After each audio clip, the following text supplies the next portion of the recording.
بسم الله الرحمن الرحيم. ياسين والقرآن الحكيم إنك لمن المرسلين على صراط مستقيم تنزيل العزيز الرحيم لتنذر قوما ما أنذر آباؤهم فهم غافلون لقد حق القول على أكثرهم فهم لا يؤمنون إنا جعلنا في أعناقهم أغلالا فهي إلى الأذقان فهم مقمحون وجعلنا من بين أيديهم سدا ومن خلفهم سدا فأغشيناهم فهم لا يبصرون وسواء عليهم أأنذرتهم أم لم تنذرهم لا يؤمنون إنما تنذر من اتبع الذكر وخشي الرحمن بالغيب فبشره بمغفرة وأجر كريم إنا نحن نحيي الموتى ونكتب ما قدموا وآثارهم وكل شيء أحصيناه في إمام مبين واضرب لهم مثلا أصحاب القرية إذ جاءها المرسلون إذ أرسلنا إليهم اثنين فكذبوهما فعززنا بثالث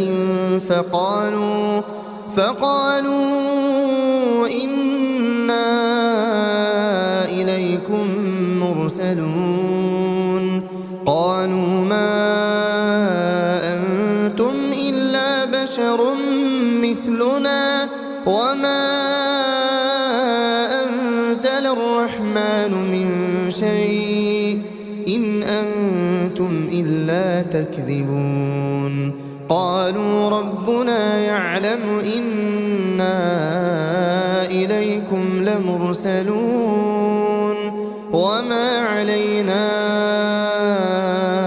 إلا البلاغ المبين قالوا إنا تطيرنا بكم لئن لم تنتهوا لنرجمنكم وليمسنكم منا عذاب أليم قالوا طائركم معكم أئن ذكرتم بل أنتم قوم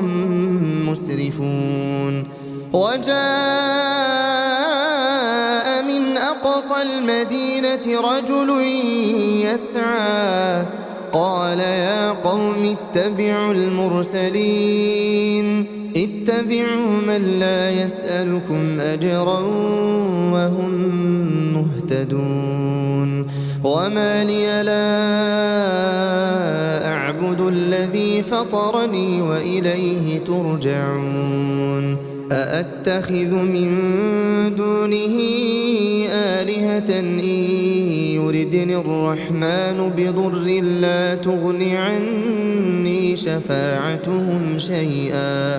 لا تغن عني شفاعتهم شيئا ولا ينقذون إني إذا لفي ضلال مبين إني آمنت بربكم فاسمعون قيل ادخل الجنة قال يا ليت قومي يعلمون بما غفر لي ربي وجعلني من المكرمين وما أنزلنا على قومه من بعده من جند من السماء وما كنا منزلين إن كانت إلا صيحة واحدة فإذا هم خامدون يا حسرة على العباد يا حسرة على العباد ما يأتيهم من رسول إلا كانوا به يستهزئون ألم يروا كم أهلكنا قبلهم من القرون أنهم إليهم لا يرجعون وإن كل لما جميع لدينا محضرون وآية لهم الأرض الميتة أحييناها وأخرجنا منها حبا فمنه يأكلون وجعلنا فيها جنات من نخيل وأعناب وفجرنا فيها من العيون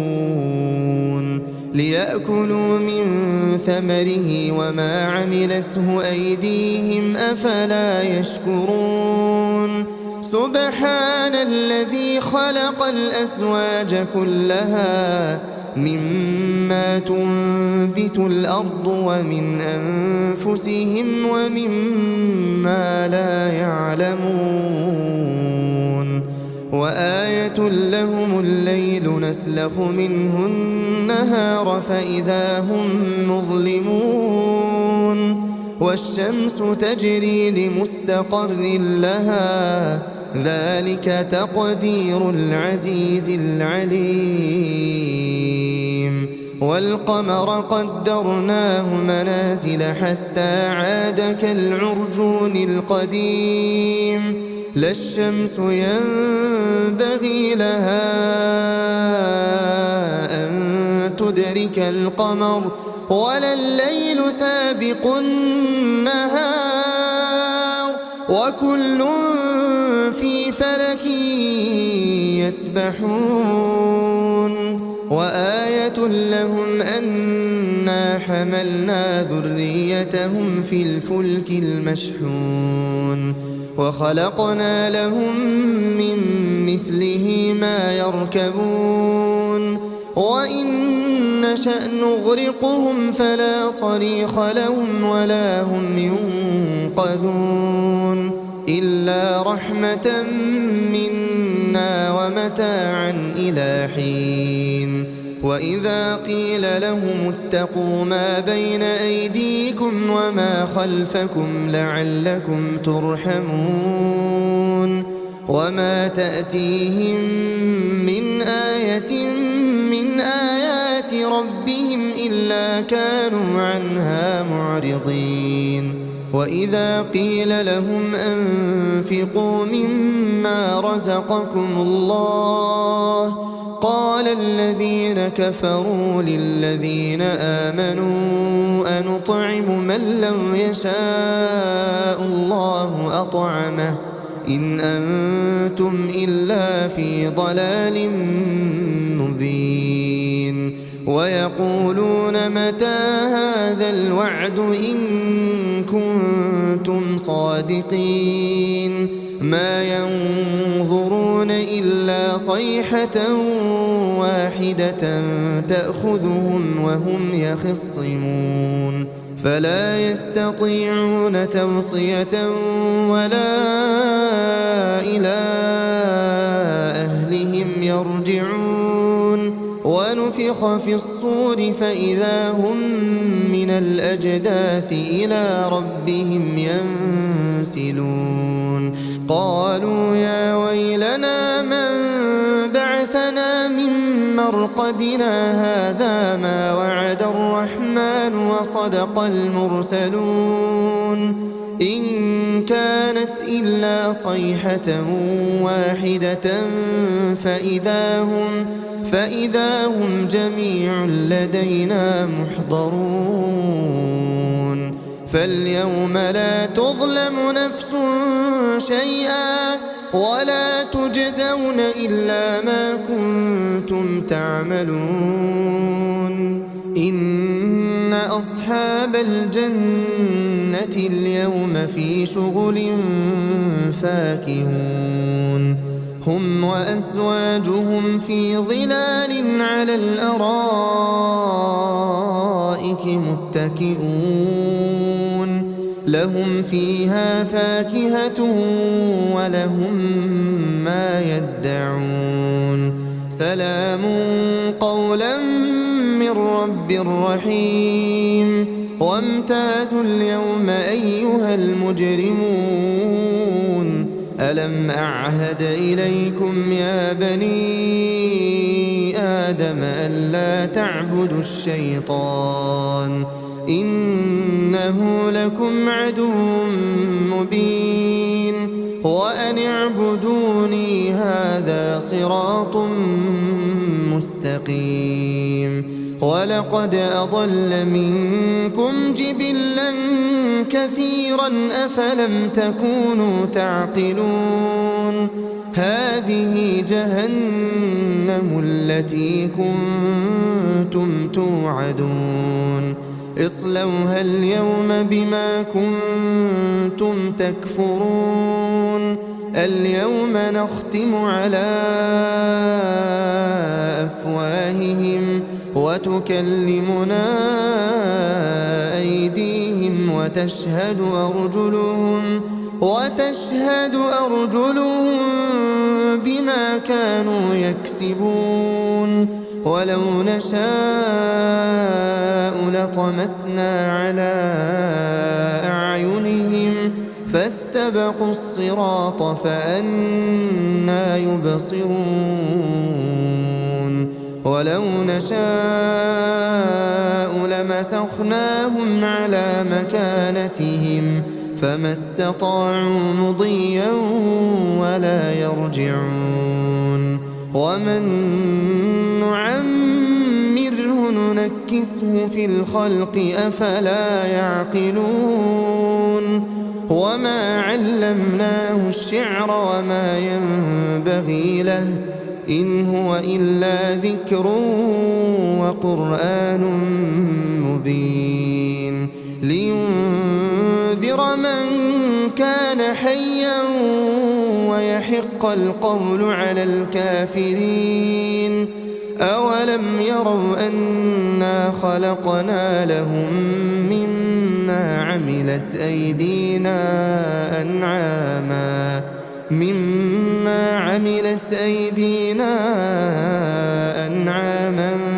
فهم لها مالكون وذللناها لهم فمنها ركوبهم ومنها يأكلون ولهم فيها منافع ومشارب أفلا يشكرون واتخذوا من دون الله آلهة لعلهم ينصرون لا يستطيعون نصرهم وهم لهم جند محضرون فلا يحزنك قولهم إنا نعلم ما يسرون وما يعلنون أولم ير الإنسان أنا خلقناه من نطفة فإذا هو خصيم مبين وضرب لنا مثلا ونسي خلقه قال من يحيي العظام وهي رميم قل يحييها الذي أنشأها أول مرة وهو بكل خلق عليم الذي جعل لكم من الشجر الأخضر نارا فإذا أنتم منه توقدون أوليس الذي خلق السماوات والأرض بقادر على أن يخلق مثلهم بلى وهو الخلاق العليم إنما أمره إذا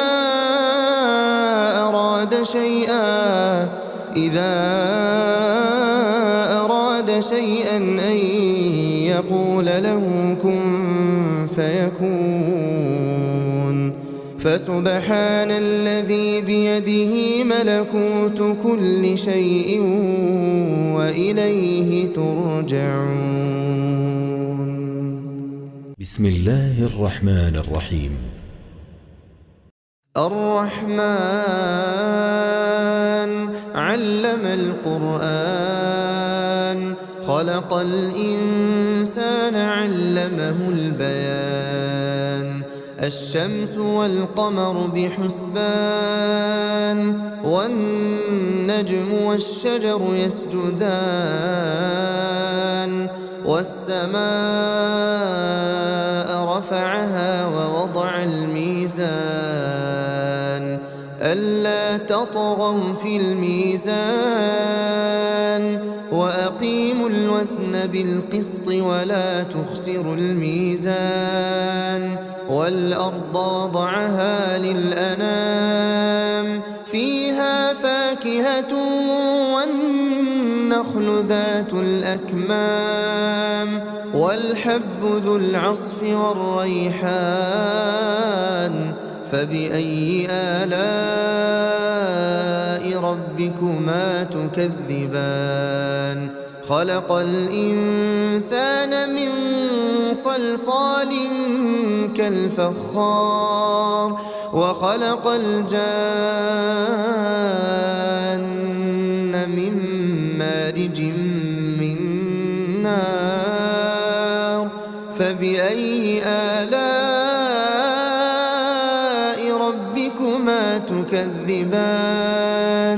رب المشرقين ورب المغربين. فبأي آلاء ربكما تكذبان. مرج البحرين يلتقيان بينهما برزخ لا يبغيان. فبأي آلاء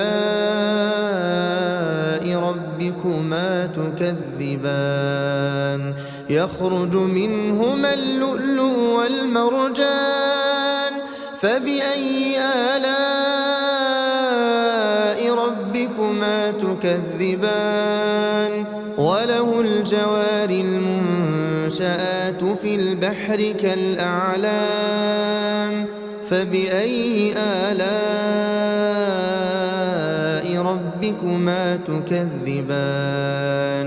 كل من عليها فان. كل من عليها فان ويبقى وجه ربك ذو الجلال والإكرام. فبأي آلاء ربكما تكذبان. يسأله من في السماوات والأرض كل يوم هو في شأن. فبأي آلاء ربكما تكذبان. سنفرغ لكم أيها الثقلان. فبأي آلاء ربكما تكذبان. يا معشر الجن والإنس إن استطعتم أن تنفذوا من أقطار السماوات والأرض فانفذوا لا تنفذون إلا بسلطان. فبأي آلاء ربكما تكذبان. يرسل عليكما شواظ من نار ونحاس فلا تنتصران. فبأي آلاء ربكما تكذبان. فإذا انشقت السماء فكانت وردة كالدهان. فبأي آلاء ربكما ربكما تكذبان فيومئذ لا يسأل عن ذنبه إنس ولا جان فبأي آلاء ربكما تكذبان يعرف المجرمون بسيماهم فيؤخذ بالنواصي والأقدام فبأي آلاء ربكما تكذبان هذه جهنم التي يكذب بها المجرمون يطوفون بينها وبين حميم آن فبأي آلاء ربكما تكذبان ولمن خاف مقام ربه جنتان فبأي آلاء ربكما تكذبان ذواتا أفنان فبأي آلاء ربكما تكذبان فيهما عينان تجريان فبأي آلاء ربكما تكذبان فيهما من كل فاكهة زوجان فبأي آلاء ربكما تكذبان متكئين على فرش بطائنها من استبرق وجنى الجنتين دان فبأي آلاء ربكما تكذبان فيهن قاصرات الطرف لم يطمثهن إنس قبلهم ولا جان فبأي آلاء ربكما تكذبان كأنهن الياقوت والمرجان فبأي آلاء ربكما تكذبان هل جزاء الإحسان إلا الإحسان فبأي آلاء ربكما تكذبان ومن دونهما جنتان فبأي آلاء ربكما تكذبان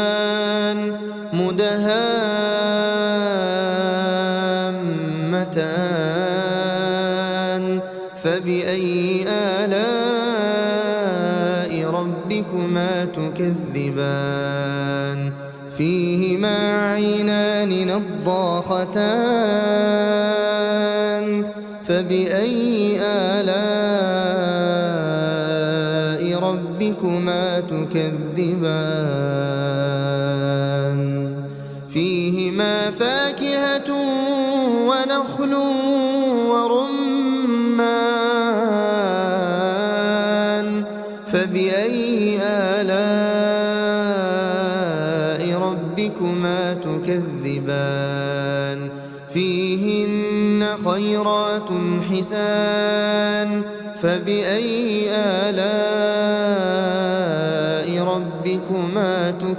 تكذبان حور مقصورات في الخيام فبأي آلاء ربكما تكذبان لم يطمثهن إنس قبلهم ولا جان فبأي آلاء ربكما ربكما تكذبان متكئين على رفرف خضر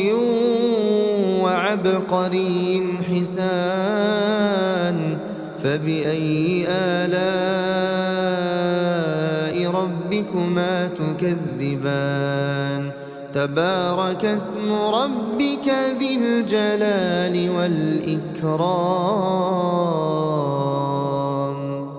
بسم الله الرحمن الرحيم.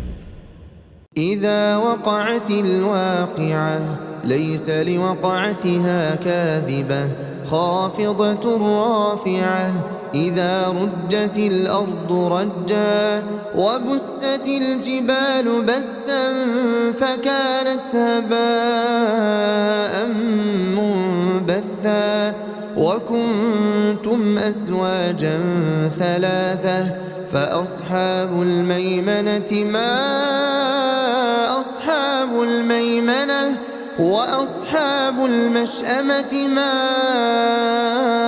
أصحاب المشأمة والسابقون السابقون أولئك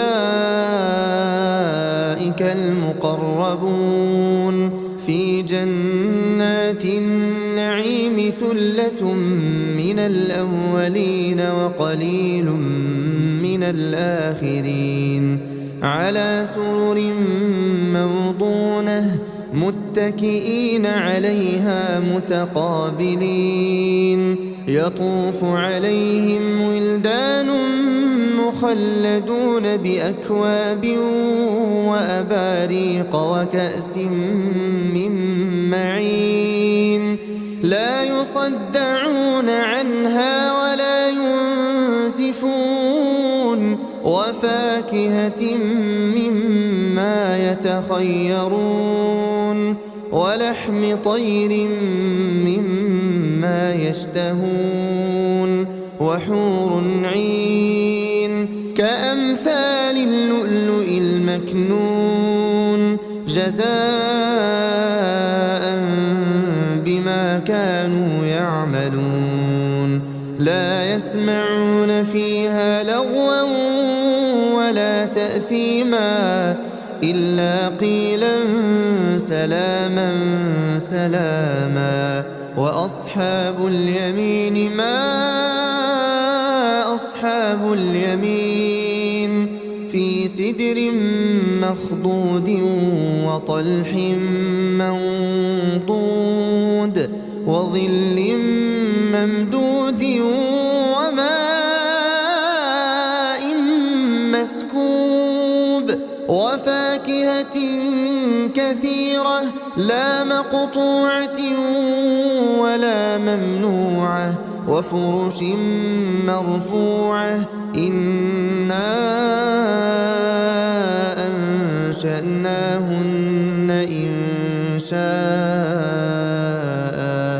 فجعلناهن أبكارا عربا أترابا لأصحاب اليمين ثلة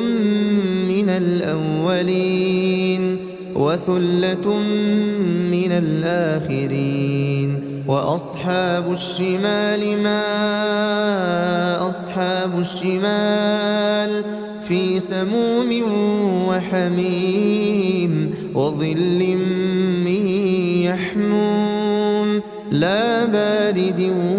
ولا كريم إنهم كانوا قبل ذلك مترفين وكانوا يصرون على الحنث العظيم وكانوا يقولون أئذا متنا وكنا ترابا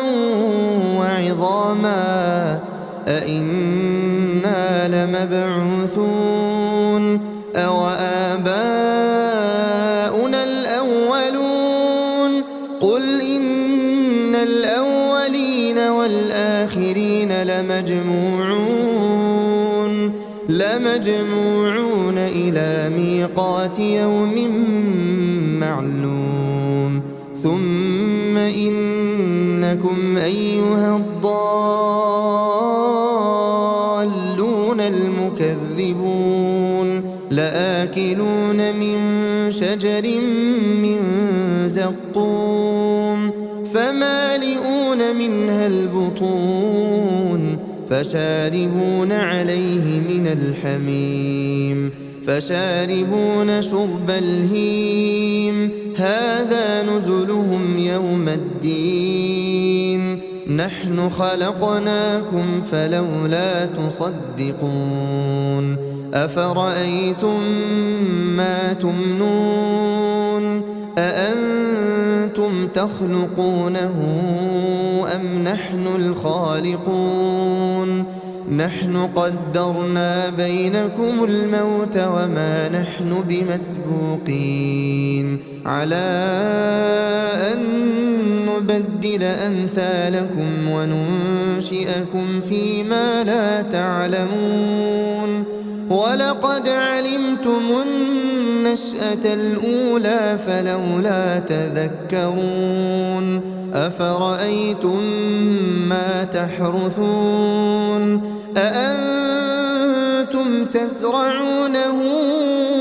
أم نحن الزارعون لو نشاء لجعلناه حطاما فظلتم تفكهون إنا لمغرمون بل نحن محرومون أفرأيتم الماء الذي تشربون أأنتم أنزلتموه من المزن أم نحن المنزلون لو نشاء جعلناه أجاجا فلولا تشكرون أفرأيتم النار التي تورون أأنتم أنشأتم شجرتها أم نحن المنشئون نحن جعلناها تذكرة ومتاعا للمقوين فسبح باسم ربك العظيم فلا أقسم بمواقع النجوم وإنه لقسم لو تعلمون عظيم إنه لقرآن كريم في كتاب مكنون لا يمسه إلا المطهرون تنزيل من رب العالمين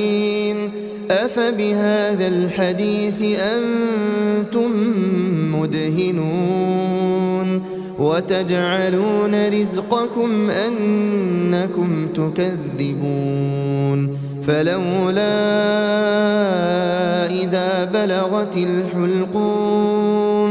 وأنتم حينئذ تنظرون ونحن أقرب إليه منكم ولكن لا تبصرون فلولا إن كنتم غير مدينين ترجعونها إن كنتم صادقين فأما إن كان من المقربين فروح وريحان وجنة نعيم وأما إن كان من أصحاب اليمين فسلام لك من أصحاب اليمين وأما إن كان من المكذبين الضالين فنزل من حميم وتصلية جحيم إن هذا لهو حق اليقين فسبح باسم ربك العظيم بسم الله الرحمن الرحيم تبارك الذي بيده الملك وهو على كل شيء قدير الذي خلق الموت والحياة ليبلوكم أيكم أحسن عملا وهو العزيز الغفور الذي خلق 7 سماوات طباقا ما ترى في خلق الرحمن من تفاوت فارجع البصر هل ترى من فطور ثم ارجع البصر كرتين ينقلب إليك البصر خاسئا وهو حسير ولقد زينا السماء الدنيا بمصابيح وجعلناها رجوما للشياطين وأعتدنا لهم عذاب السعير وللذين كفروا بربهم عذاب جهنم وبئس المصير إذا ألقوا فيها سمعوا لها شهيقا وهي تفور تكاد تميز من الغيظ كلما ألقي فيها فوج سألهم خزنتها ألم يأتكم نذير قالوا بلى قد جاءنا نذير فكذبنا وقلنا ما نزل الله من شيء إن أنتم إلا في ضلال كبير وقالوا لو كنا نسمع أو نعقل ما كنا في أصحاب السعير فاعترفوا بذنبهم فسحقا لأصحاب السعير إن الذين يخشون ربهم بالغيب لهم مغفرة وأجر كبير وأسروا قولكم أو اجهروا به إنه عليم بذات الصدور ألا يعلم من خلق وهو اللطيف الخبير هو الذي جعل لكم الأرض ذلولا فامشوا في مناكبها وكلوا من رزقه وإليه النشور أأمنتم من في السماء أن يخسف بكم الأرض فإذا هي تمور أم أمنتم من في السماء أن يرسل عليكم حاصبا فستعلمون كيف نذير ولقد كذب الذين من قبلهم فكيف كان نكير أولم يروا إلى الطير فوقهم صافات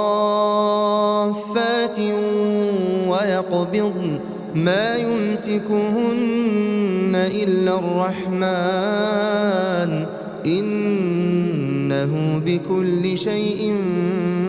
بصير أمن هذا الذي هو جند لكم ينصركم من دون الرحمن إن الكافرون إلا في غرور أمن هذا الذي يرزقكم إن أمسك رزقه بل لجوا في عتو ونفور أفمن يمشي مكبا على وجهه أهدى أمن يمشي سويا على صراط مستقيم قل هو الذي أنشأكم وجعل لكم السمع والأبصار والأفئدة قليلا ما تشكرون قل هو الذي ذرأكم في الأرض وإليه تحشرون ويقولون متى هذا الوعد إن كنتم صادقين قل إنما العلم عند الله